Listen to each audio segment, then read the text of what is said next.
Shibun kijing ngimat lahaying hasem ngim la banyate Henry don uwe ublay ubala bangkit yangi ubala baneki baro ngiron kam tang ban shu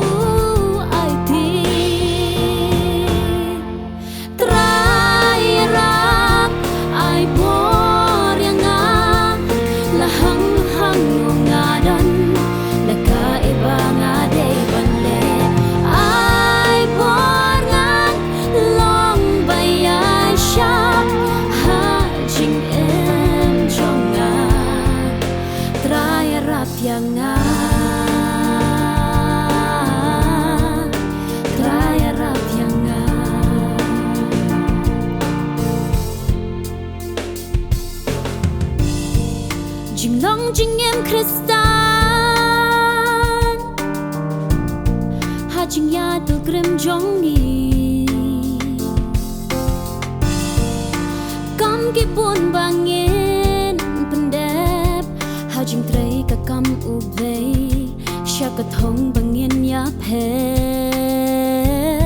Atungin kan mau kaway Dala ding na ban poi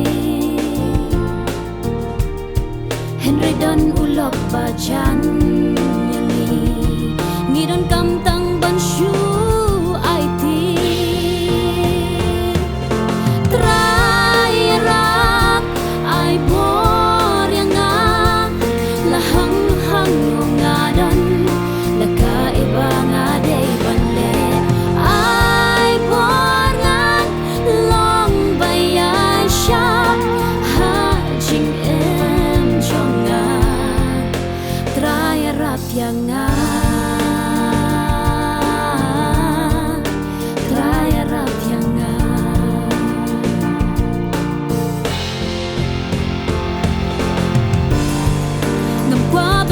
Basadin ngakwa benong jing mendoy ngakwa benong sakhi chomi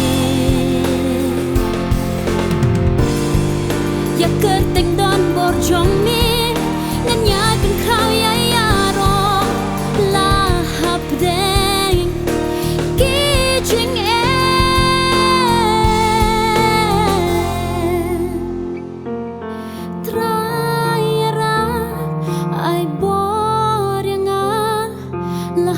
lahang no ngadon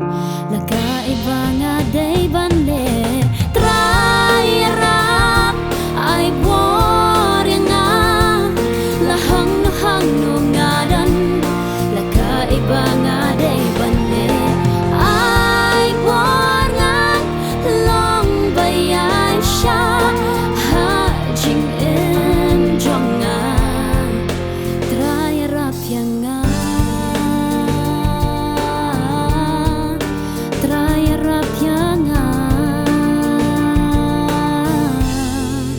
Traya rap yang